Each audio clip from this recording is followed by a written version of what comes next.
Hi అండి, అందరికీ నమస్కారం. Welcome to my YouTube channel. ఈ వీడియోలో ఏపీ ప్రభుత్వ ఉద్యోగ పెన్షన్లకు 12వ పీఆర్సీ పే స్కేలు అలాగే ఐఆర్డీఏలపై అయితే ముఖ్య ప్రకటన అండి. ఆ వివరాలు అయితే ఈ వీడియోలో తెలుసుకుందాం. వీడియో ఎక్కడే కానీ స్కిప్ చేయకుండా ఎండ్ వరకు చూడడం ద్వారా ఇన్ఫర్మేషన్ పూర్తిగా అర్థమవుతుంది. అలాగే వీడియో నచ్చినట్లయితే ఒక లైక్ చేయండి. ఇంకా సబ్స్క్రైబ్ చేసుకున్నట్లయితే మన ఛానల్ సబ్స్క్రైబ్ చేసుకోవడం ద్వారా నేను చేసే ప్రతి ఒక్క వీడియో మీ వరకు రీచ్ అవుతుంది. ఇక ఆలస్యం చేయకుండా వివరాలకి వెళ్ళిపోదాం.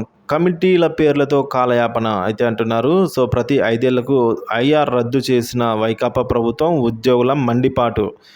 సో ఈ విధంగా ఐఆర్ని అయితే రద్దు చేసిందని అయితే అంటున్నారండి. ప్రతి 5 ఏళ్లకు ఒకసారి వచ్చే సార్వత్రిక ఎన్నికలకు ముందు రాష్ట్ర ప్రభుత్వం పీఆర్సీ ప్రకటించడం ఆనవాయితీ. ఒకవేళ ఇది ఆలస్యమైతే ఐఆర్ అనగా మధ్యంతర భృతిని ప్రకటిస్తుంది. ప్రస్తుతం ఎన్నికల ముందు ప్రకటించే 12వ పీఆర్సీ నివేదిక కోసం గత ఏడాది జూలైలో మన్మోహన్ సింగ్ నేతృత్వంలో రాష్ట్ర ప్రభుత్వం అనేది కమిటీ నియమించింది. ఈ కమిటీ తమ నివేదికను ఈ ఏడాది జూన్ 30వ తేదీ లోపల అయితే ముఖ్యమంత్రికి అందించాల్సి ఉంది. కమిటీ నియమించిన వారే కానీ విధులు నిర్వర్తించేందుకు కార్యాలయం కానీ లేదా సిబ్బంది కానీ కేటాయించకపోవడం దారుణమని అయితే అంటున్నారు. పలు ఉద్యోగ సంఘాలు ఉద్యమాలు చేయగా ఈ ఏడాది మార్చిలో సిబ్బందిని కేటాయిస్తూ ప్రభుత్వం అయితే ఉత్తర్వులు జారీ చేసిందండి.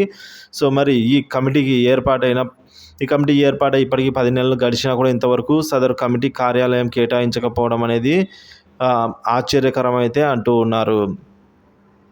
సో అదేవిధంగా మనం చూసుకున్నట్లయితే ఇక చైర్మన్ ఒక్కరోజు కూడా తన సీట్లో కూర్చోలేదని కూడా అంటున్నారు. ఉద్యోగులు ఐఆర్ అడుగుతూ ఉంటే ప్రభుత్వం దాన్ని పూర్తిగా ఎత్తివేసింది.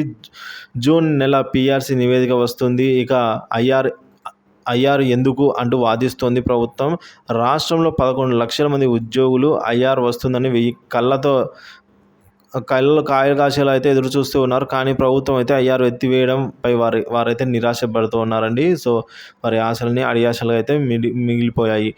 గత తెదేపా ప్రభుత్వంలో జూలై 2018లో 11వ పీఆర్సీ కమిషన్ను నియమించింది. ఏడాది గడువుతో నివేదిక సమర్పించాలని ఉత్తర్వులు వెల్లడించింది. నివేదిక సిద్ధం చేసిన కమిషన్ 2019లో అధికారంలోకి వచ్చిన వైకాపా ప్రభుత్వం 2022లో పీఆర్సీ నివేదికను అయితే కోరింది. గత తెలుగుదేశం పార్టీ ప్రభుత్వం ఈ విధంగా 20% ఐఆర్ని అయితే ఇస్తూ ఉండగా అధికారంలోకి వస్తే 27% ఇస్తామని వైకాపా ఎన్నికలకు ముందు ప్రకటించడం జరిగిందని. ఫిట్మెంట్లో 4%తో పాటు హెచ్ఆర్ కూడా ఈ విధంగా హెచ్ఆర్లోనూ 4% తగ్గించి రివర్స్ పీఆర్సీ అని అయితే పేరు తెచ్చుకున్న ఘనత వైకాపా అయితే అంటున్నారు. మరి 12వ పీఆర్సీ సంబంధించిన నివేదిక ఇప్పటి వరకు ఒక అడుగు కూడా ముందుకు పడలేదంటున్నారు. ఉద్యోగులు తీవ్ర ఆందోళన చెందుతున్నారు. సో కమిషన్ కార్యాలయమే కేటాయించడానికి నివేదిక సాధ్యమైన అనైతే పలు ఉద్యోగ సంఘాలు గలమెత్తుతున్నాయి. కమిషన్ ఏర్పాటై 10 నెలలు గడిచింది. మరో 2 నెలల్లో నివేదిక సమర్పించాల్సి ఉంది. 30% ఐఆర్తో పాటు కొత్తగా 2 డిఎల్ ఇవ్వాలని ఉద్యోగులు కోరుతూ ఉన్నారు. ఉద్యోగులు పెన్షనర్లకు మధ్యంతర భృతిపై ఐఆర్పై సర్కారు ఎలాంటి ప్రకటన చేయకపోవడంతో ఆందోళన చెందుతూ ఉన్నారండి. ఎన్నికల నోటిఫికేషన్కు ముందు ఐఆర్ ప్రకటిస్తారు అని అయితే ఆశించారు.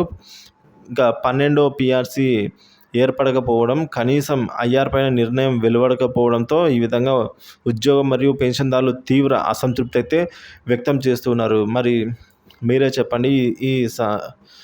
ఈ సమాచారంపై మీ అభిప్రాయాన్ని అయితే కామెంట్ ద్వారా తెలియజేయండి. Thank you for watching this video.